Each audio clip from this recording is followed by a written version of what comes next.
This video is brought to you by The Grudge. Own it on digital now and on Blu-ray March 24th. This franchise is certainly getting more intense with age. Welcome to WatchMojo, and today we're counting down our picks for the top 10 times The Grudge 2020 earned its R rating. For this list, we're looking at some of the scariest, most gruesome, most gory, and most challenging scenes from the 2020 film The Grudge, which was the first movie in the franchise to be given an R rating. Please note that while we're going to try to keep unnecessary spoilers to a minimum, we will be discussing plot points from the film throughout this video.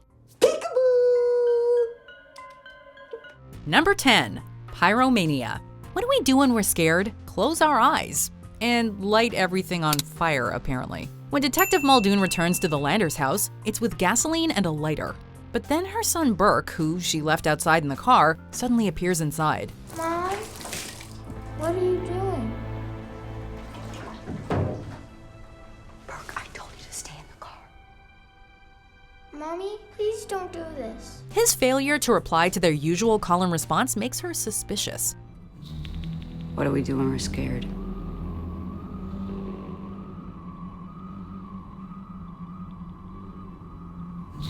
Close our eyes. So she just goes for it, betting that her son is really a ghost. Given that she can't really trust what she sees or hears anymore, that's quite a gamble. Turns out she was right, but man, setting what looks like your own son on fire, that's gotta leave some trauma.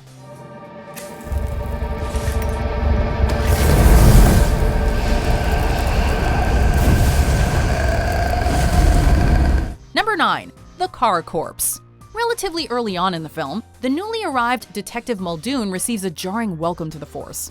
She and her partner, Detective Goodman, are called out to a rather nasty car crash in the woods. The scene of the accident is anything but fresh. This body has clearly been here for a while. Rather than a fleeting glimpse of the corpse, however, director Nicholas Pesce really invites us to appreciate the fine work of his special effects crew by lingering on the decaying cadaver. Gruesome, huh? I'll say. The gaping mouth, the shattered arms and twisted legs, the dry-aged skin, and delicate layer of white mold, this is one seriously macabre work of art. Sure looks like something was in there with her. Number 8. A few digits short of a hand. When her partner gets evasive about the history of the house at 44 Rayburn Drive, Detective Muldoon goes to investigate for herself. Hello? Police department. No one answers the door, but when a voice can be heard audibly crying inside, she enters to assist. Inside, she finds a messy home in disrepair and an aging woman who is clearly in need of help. I'm gonna talk to you about a woman we found. The sounds that she makes will immediately make your stomach churn, but it's nothing compared to the shocking visual that's to come. After asking Muldoon to feed her, the woman grabs her, revealing that her left hand is made up of a series of bloody stumps where her fingers should be. And that blood is nasty. Will you help me, please? Number 7. A Serious Nosebleed. When you start messing with the well-being of child characters in your film, you're on the fast track to earning yourself an R rating. But hey, this wouldn't be a Grudge movie without a spooky undead kid. Oh, God. You scared me. Historically, it's Toshio, a ghostly pale little boy who's consistently held the title of youngest actor to give us the creeps in the Grudge franchise. But with this 2020 installment, young up-and-comer Zoe Fish raises the bar as Melinda Landers. Oh, God. Your nose is bleeding. Sweetheart, let's get you inside. Come on. It starts off with a fairly aggressive nosebleed, but in one of the most shocking moments in the film, the silent little girl suddenly starts hemorrhaging dark torrents of thick blood. Creepy little kids are a horror cinema staple, but Melinda breaks the mold. Your daughter is here. She had a little bit of a bloody nose, but she's doing okay now. Number 6. Bloody hands and knocking at the window. The Grudge is a franchise that has never shied away from jump scares. But even in a series with many memorable ones, this recent addition is a standout. In haunted house movies, there is a clear dichotomy between indoors and outdoors, as well as light and darkness. Inside the spooky house is where bad things happen. Outside in broad daylight, not so much. Let's get out of here. And that's what makes this such a standout moment. As the two police detectives get into their car, the more rattled of the two receives the fright of his life as a spectral figure appears outside his partner's window.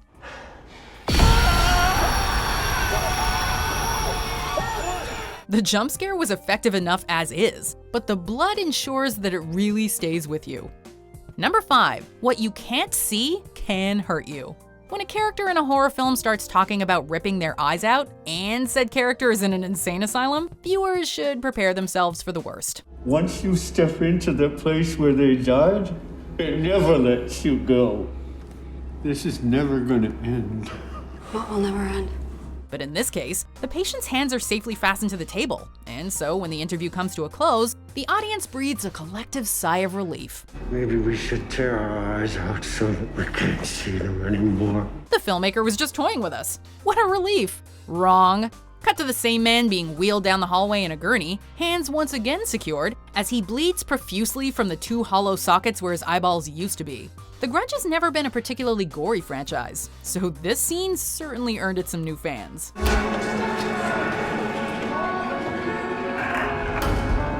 Number 4. A plunge that makes an impact. How you doing, Mrs. Matheson? Looking to capitalize on teenage audiences, many popular horror films rein in the blood to achieve a PG-13 rating. As such, we as viewers, regardless of age, are conditioned to expect the camera to cut away at a certain point. And when it doesn't, it makes for quite an impact. In this particularly provocative scene, a woman throws herself down the central shaft of a stairwell. Filmmaker Nicholas Pesce stays with her the whole way down, even offering us multiple viewing angles for maximum effect. On the way down, her head connects with a railing with a sickening thud before her body essentially erupts upon reaching the ground floor.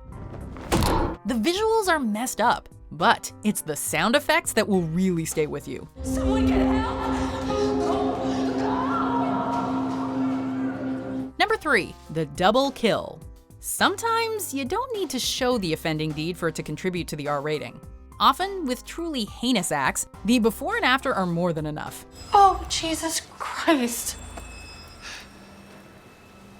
You scared me. In fact, by omitting the actual event, you force the viewer to fill in the blanks for themselves, which is sometimes even more effective than spelling out what happened. And the murder of a pregnant woman, by her husband no less, is just about one of the quickest paths to an R rating you could take. Considering the couple spends so much time of the film fixated on the pregnancy, the moment is all the more horrifying. Number 2. Improper use of firearms. Filmmaker Nicholas Pesce certainly has a knack for ramping up tension, releasing it, and then hitting you over the head just when you think it's safe. Moreover, it's in these moments that he often goes the extra mile to really embrace the possibilities opened up by an R rating. A man standing in the pouring rain staring into a family's living room is usually a precursor to something going bad and fast. He's here again. My partner.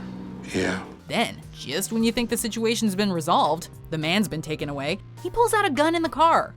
Driving yourself crazy. You need to leave that family alone. Pesce could have said it all with the flash of gunfire seen from outside the car, but he instead shows us the head wound in all its gory glory. No! Why? Before we continue, be sure to subscribe to our channel and ring the bell to get notified about our latest videos. You have the option to be notified for occasional videos or all of them. If you're on your phone, make sure you go into your settings and switch on notifications. Number 1. A slip of the knife. Remember the aforementioned woman with the bloody stumps for fingers? Well, when you're working with an R rating, you get to do more than show them. You can show how they got like that. The scene initially plays like a moment of domestic bliss, perhaps even a medical miracle. The deathly ill woman, detached from reality, is suddenly up and about preparing food in the kitchen on a sunny afternoon. Mrs. Matheson? I'm so happy to see you on your feet. Except those aren't carrots she's chopping up. And there's a dead man on the ground just out of sight. What did you do? Yikes. And that, dear horror fans, is how you not only earn yourself an R rating, but really make the most of it.